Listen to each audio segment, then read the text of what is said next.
할렐루야.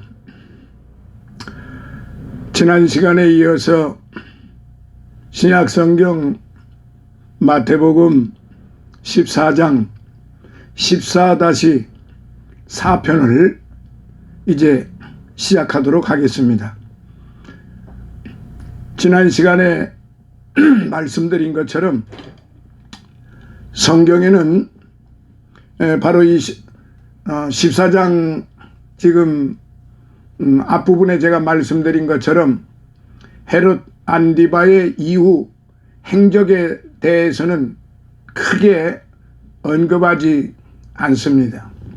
그러나 요세푸스의 고대사에 의하면은 안디바는 세례 요한의 사후 얼마지 않아 즉 7년 뒤쯤 자신이 버린 첫째 부인 아라비아 왕 아레다의 딸의 나라 아라비아의 공격을 받아 큰 곤경을 겪었습니다. AD 36년에요. 뿐만 아니라 말년에는 둘째 부인 헤로디아의 간청으로 유대왕의 자기를 받기 위해 로마로 갔다가 로마 황제 갈리굴라에 의해 유대 왕이요 헤로디아의 친동생인 아그리파 1세의 음모로 분봉왕의 자리에서 쫓겨나 프랑스의 리옹에서 유배 생활을 하다가 비참한 일생을 마감했다고 합니다. 실로 분봉왕이라는 높은 지위를 이용하여 서슴없이 악을 자행을 했습니다. 잘못을 책망하는 선지자 세례 요한을 살해했습니다. 그것도 부족하여 거룩하신 하나님의 아들 그리스도를 십자가 죽음으로 내몬 헤롯 안디바는 결국 비참하게 그 일생을 마감했던 것이죠. 그렇습니다. 당장에는 악이 선인인 것 같고 악의 세력이 참 진리의 사람처럼 행세하기도 합니다. 그러나 종국에 가서는 악의 세력은 결국 자신이 행한 악에 따라 그 보응을 받게 되기 마련이에요. 그러므로 사랑하시는 성도 여러분, 헛된 야망과 지나친 욕심은 악을 불러오고 결국에는 심판에 이르게 한다는 지극히 평범한 이 사실을 결단코 잊어서는 안 됩니다. 우리는 참 진리 가운데 거할지언정 어떤 일이 있더라도 악을 자행하거나 세상 악에 동참하는 그런 어리석은 자들이 되어서는 안 됩니다.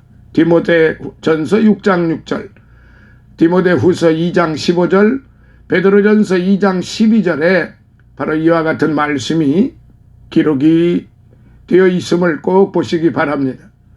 오늘 우리가 살고 있는 지금 현 사회적인 그 현상을 한번 돌이켜본다 할지라도 제가 누누이 말씀드리지만은 결코 악은 멸망케 되어 있습니다.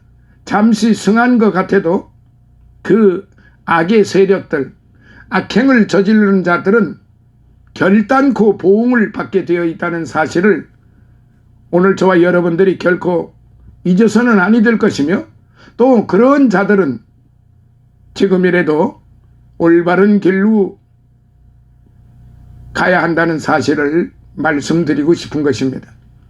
자, 그러면 13절로부터 21절에 있는 오병이어의 기적, 주님의 크고 놀라우신 역사에 대해서 다시 한번 좀 살펴보도록 하겠습니다. 예수님의 이적 중 가장 많은 무리들, 여자와 어린이를 제외한 5,000명, 즉 약 한 2만여 명 정도로 추산이 되는데요. 이 많은 사람들에게 동시에 이적을 행하신 오병이어의 기적을 언급하고 있어요. 실로 이 오병이어의 기적은 세례 요한이 죽은 후에 발생하였습니다. 13절로부터 14절에요. 이는 당시 최고의 선지자였던 세례 요한이 죽임을 당하자 많은 무리들이 목자 잃은 양과 같이 더욱 갈급해진 심령으로 주님을 따랐음을 보여주는 말씀이에요. 즉 무리들은 세례 요한의 사후 예수님께서 가시는 곳이면 빈들이든 광야든 장소 여하를 불문하고 주님을 쫓았습니다. 여기 본문의 경우만 보더라도 무리들은 예수님께서 벳세다 들판 갈릴리 호수 북동 8km 지점에 계신다는 소문을 듣고 갈릴리 각처에서 도보로 주님을 찾아왔어요. 마가복음 6장 45절에. 그 가운데는 갈릴리 서편에서부터 갈릴리 호수 연안을 따라 먼 거리를 걸어서 벳세다까지 온 자들도 있었을 거예요. 그 15절에 보면 갈릴리 서편에서 동편으로 여행하는 코스는 두 경로가 있는데 하나는 주님처럼 배를 타고 갈릴리 호수를 건너는 방법이고 다른 하나는 무리들처럼 갈릴리 호수 연안을 따라 육로를 이용하는 방법입니다. 따라서 갈릴리 서편에서 온 자들은 적어도 반나절에서 하루 이상은 도보로 걸었을 것이고 가버나움에서 벳세다까지의 육로는 대략 32km 정도였습니다. 자, 이렇게 됐을 경우 이들은 아마 여행용 도시락을 도중에서 모두 먹어버렸음에 틀림없을 거예요. 당시에는 여행자를 위한 숙식 및 편의시설이 발달하지 못하여 여행자들은 대개 여행용 도시락과 간편한 천막을 휴대하는 것이 일반적이었습니다. 따라서 벳세다에 도착한 무리들은 이미 양식이 고갈된 상태에 있었거나 아니면 그나마 남아있던 양식조차 벳세다에 머무는 동안 모두 먹어버렸을 거예요. 더군다나 예수님과 무리들이 함께 머물던 들판은 벳세다 마을에서도 다소 떨어진 곳이었습니다. 근처에 마을이 있다 해도 무려 2만여 명 여자와 어린이를 제외한 5,000명이라고 그랬으니까 이 5,000명의 음식을 동시에 얻는 것은 지금 우리가 살고 있는 이 시대에도 그렇게 간단한 게 아니에요. 거의 불가능하였어요. 실로 오병이어의 기적은 바로 이런 상황에서 이루어졌다는 사실입니다. 자, 그러면 이 말씀을 통해서 우리에게 주시는 그 교훈이 무엇일까요? 오병이어의 기적은 본서뿐만 아니라 사복음서가 모두 언급하는 단 하나의 유일한 이적이에요. 마가복음 6장 30절로부터 44절, 누가복음 9장 10절로부터 17절, 요한복음 6장 1절로부터 15절. 자, 이러한 사실은 오병이어의 기적만큼 예수님의 이적 가운데에서도 가장 놀랍고 경이적인 기적이 없음을 분명하게 보여주는 말씀이에요. 그렇다면 이 오병이어의 기적은 어떻게 하여 이루어졌을까요? 여기서 우리들이 배울 수 있는 아주 중요한 교훈이 있는데 과연 무엇일까요? 자, 그거를 제가 좀 살펴보도록 하겠습니다. 17절로부터 18절. 첫 번째, 주님은 인간의 자그마한 헌신을 통해 크게 역사하신다는 점입니다. 본문에 의하면 여자와 어린이를 제외한 장정 5,000명을 배불리고 12광주리가 남은 오병이어의 기적은 떡 5개와 물고기 2마리로 이루어졌어요. 더욱이 본문에는 언급되지 않으나 병행 구절인 요한복음 6장 9절에 의하면 이 떡 5개와 물고기 2마리는 어린아이가 예수님께 드린 식물이었어요. 우리 주님께서는 바로 이 보잘것없는 식물로서 거의 2만여 명으로 추상되는 엄청나게 많은 무리들을 배불리 먹이셨던 거죠. 12광주리까지 남으면서 말이에요. 진실로 우리 주님은 하나님과 더불어 천지를 창조하신 전능하신 분이십니다. 뿐만 아니라 주님께서는 공생의 기간 동안 바람과 물을 다스리시는 큰 능력을 나타내셨어요. 그러기에 우리 주님께서는 아무 것이 없더라도 떡 5개 물고기 2마리인데 당신이 원하시면 다른 방법을 통해서라도 2만여 명의 무리들을 먹이실 능력이 있으신 거죠. 그럼에도 불구하고 주님은 처음부터 직접 당신이 이적을 베풀지 않으셨어요. 오히려 주님께서는 제자들을 향해 너희가 먹을 것을 주라 16절 이렇게 말씀을 하시는데 바로 제자들을 시험하시고 또한 어린아이의 보잘것없는 헌신 떡 5개 물고기 2마리 이게 쉽게 말하면 식사 그 한 끼분이에요. 오병이어의 이 물고기 2마리와 떡 5개를 통하여 오병이어의 엄청난 이적을 행하셨던 거예요. 아마 제자들은 너희가 먹을 것을 주라는 주님의 명에 다소 당황하여 이리저리 먹을 것을 찾아다녔을 거예요. 그리고 이때 제자들은 어린아이를 통해 떡과 물고기 약간을 얻었을 뿐입니다. 이러한 사실은 주님께서는 모든 일에 능치 못함이 없으신 전능하신 분이시지만 주님은 반드시 당신의 능력을 믿는 자들의 자그마한 헌신을 통해 크게 역사하시는 분이심을 분명하게 교훈하시는 겁니다. 우리는 그 대표적 신뢰를 시돈 사람 사르밧 과부, 그 사렙다 과부, 누가복음 4장 26절에 작은 헌신을 통해 발견할 수 있어요. 즉 아하방 당시 시돈 사람 사르밧 과부는 3년 6개월 동안의 극심한 흉년 가운데에서도 자기 가족들이 먹을 마지막 식물로서 하나님의 선지자 엘리야를 공개하므로 가뭄이 끝나는 날까지 하나님의 이적적인 역사로 식물을 공급받는 축복을 얻었던 것입니다. 열왕기상 17장 8절로부터 16절에 있는 말씀. 자, 같은 차원에서 주님은 우리를 향해 일주일 중 하루를 주일을 하나님께 헌신하도록 명하시며 우리 소득 가운데 10분의 1을 하나님께 드리도록 명령을 하십니다. 뿐만 아니라 우리가 가진 재능, 탤런트, 우리가 가진 재능을 하나님께 드리도록 요구하십니다. 이는 우리 성도의 소유와 시간을 빼앗기 위함이 아니에요. 이를 통해 우리 성도들을 축복하기 위한 주님의 놀랍고 심오한 섭리이신 겁니다. 그러므로 성도 여러분, 여기 어린아이 하나의 작은 헌신이 장정 5,000명을 먹이고도 나머지 수많은 사람들을 약 2만여 명을 먹이는 놀라운 이적적 결과를 나타났다는 사실을 우리가 기억을 해야 됩니다. 그리고 믿어야 됩니다. 오늘 우리도 이런 이적의 원동력이 되는 삶을 살아봅시다. 나의 작은 헌신이 하나님께 영광을 돌리고 많은 사람들에게 크게 유익이 되는 그런 큰 축복이 온다는 사실 말이에요. 자, 두 번째 19절. 주님은 순종하는 자들의 준비된 심령 가운데 크게 역사하십니다. 주님께서는 먼저 오병이어의 기적을 행하기에 앞서서 무리들을 질서 있게 잔디 위에 앉히셨어요. 마가와 누가에 의하면 이때 주님은 제자들을 명하여 무리들을 50명씩 100명씩 가지런히 잔디 위에 앉도록 하셨어요. 마가복음 6장 40절, 누가복음 9장 14절에.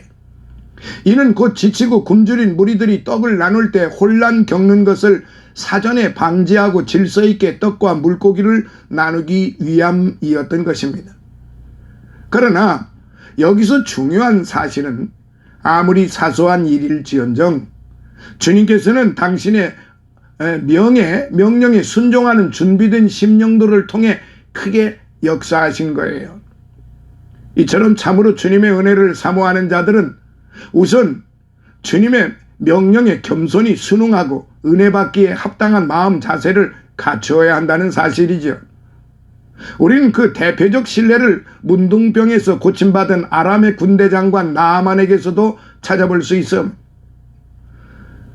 나아만은 이방인이요 하나님의 능력에 대해서는 문외한이었어요. 그런데도 불구하고 그가 문둥병을 고치기 위해 하나님의 백성의 나라에 이스라엘을 찾아온 것은 실로 놀라운 이례적인 사건이었습니다. 그러나 보다 더 놀라운 사실은 그가 문둥병을 고치기 위해 선지자 엘리사의 명에 순종하여 겸손히 요단강에 들어가 7번 몸을 물에 담궜다는 사실입니다. 사실 이 명령은 그의 심한 질병과 비교할 때 너무 보잘것없고 사소한 것이었어요. 그래서 처음에는 이 명령을 거부할까도 생각했지요. 그러나 나아만은 이 모든 유혹을 물리쳤고 잠시 혈기방장이 되어서 그야말로 큰 발광을 하기도 했지만 말이에요. 이처럼 나아만은 문둥병을 고치기 위하여 어려운 명령은 말할 필요도 없고 어떤 사소한 명령도 순종할 마음의 자세를 갖추고 있었던 거지요. 열왕기하 5장 1절부터 14절이에요. 사랑하시는 성도 여러분, 그렇습니다. 우리가 전능하신 주님의 은혜를 사모하면서도 그 은혜를 입지 못하는 이유는요, 그 심령이 은혜 받을 만한 준비가 되어 있지 않기 때문이에요. 더욱이 우리의 심령이 은혜를 받기에 충분치 못한 것은 주님의 명령이 너무 크고 어려워서가 아니라 주님의 명령이 너무 보잘것없을 정도로 쉬워서 이를 쉽게 무시하기 때문에 그렇습니다. 그러나 한번 생각해 보세요.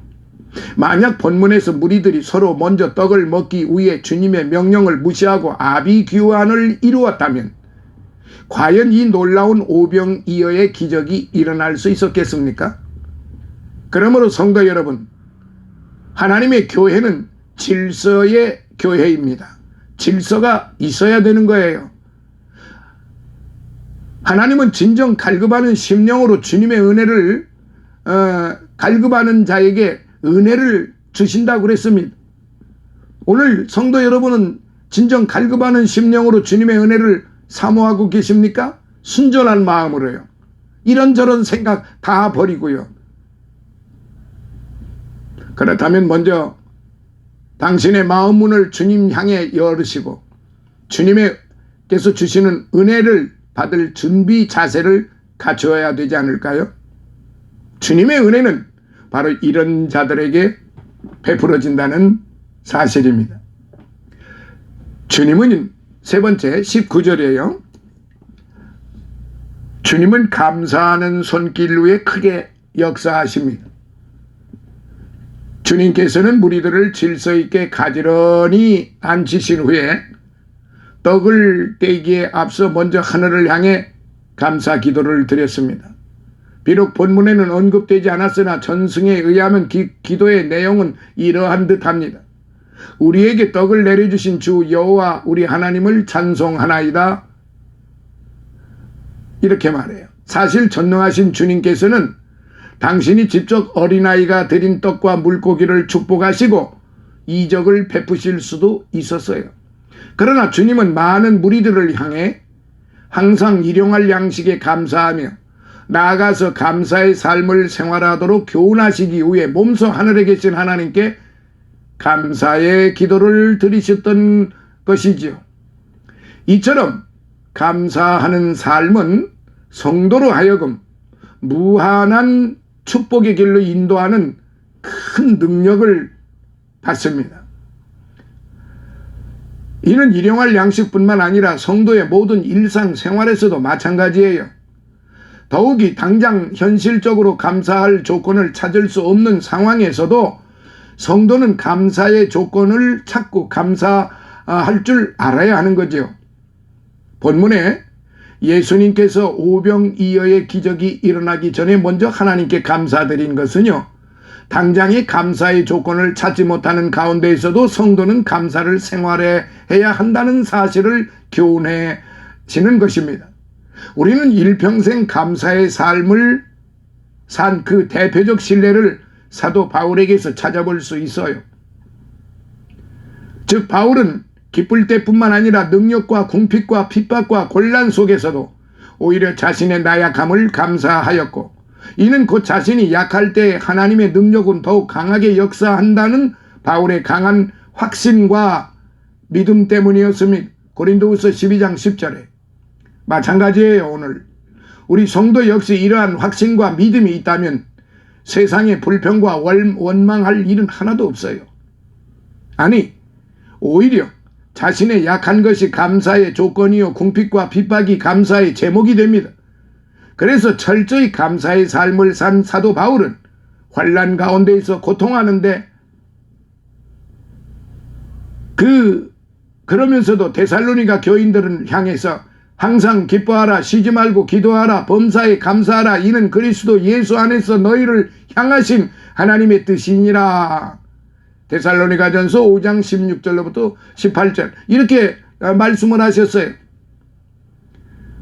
그러므로 성도 여러분, 진정한 감사는 즐거움 속에서의 감사만이 아니라 오히려 감사의 조건을 찾지 못하는 어려운 고난 속의 상황 속에서도 장차 나타날 하나님의 축복을 바라보며 감사하는 것임을 명심해야 하는 것입니다. 자, 그렇다고 하면 오늘 저와 여러분들이 어떻게 적용하는 그리스도인의 삶을 살아가야 할까요? 많은 성도들이 이 세상을 살면서 주님의 축복을 사모하며 하나님의 크신 은사를 갈망하지만 실상은 주님의 축복을 누리며 사는 자들은 이외로 그리 많지 않아요. 그러나 본문의 오병이어 기적 가운데는 우리 성도들이 주님의 축복을 마음껏 누리는 놀라운 비결이 숨겨져 있어요. 즉 그것은 자신이 가진 지극히 작고 보잘것없는 은사라도 겸손히 주님께 드리며 헌신하는 삶을 사는 거지요. 그리고 주님의 요구에 겸허히 순종함으로써 은혜 받을 심령 상태를 갖추어 놓는 것입니다. 그래야 함으로써 날마다 감사의 삶을 살 때 성도는 그 가운데에서 주님의 은총을 발견하며 또한 그 은혜를 누리는 축복을 얻게 되는 것입니다. 그러나 우리는 오병이어의 기적을 통해 또 하나의 놀라운 진리를 발견하게 됩니다. 즉 그것은 주님의 축복이 단순히 물질적인 축복에만 국한되지 않는다는 사실이지요.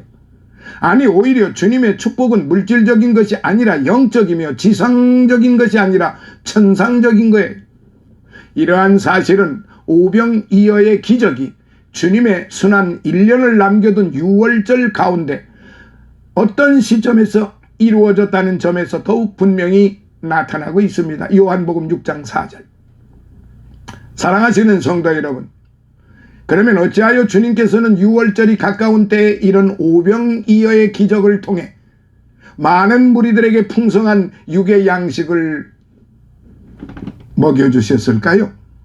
그것은 6월절 어린 양으로 오신 주님께서 바로 생명의 떡이요 생명의 양식임을 가르치기 위함이셨던 것입니다.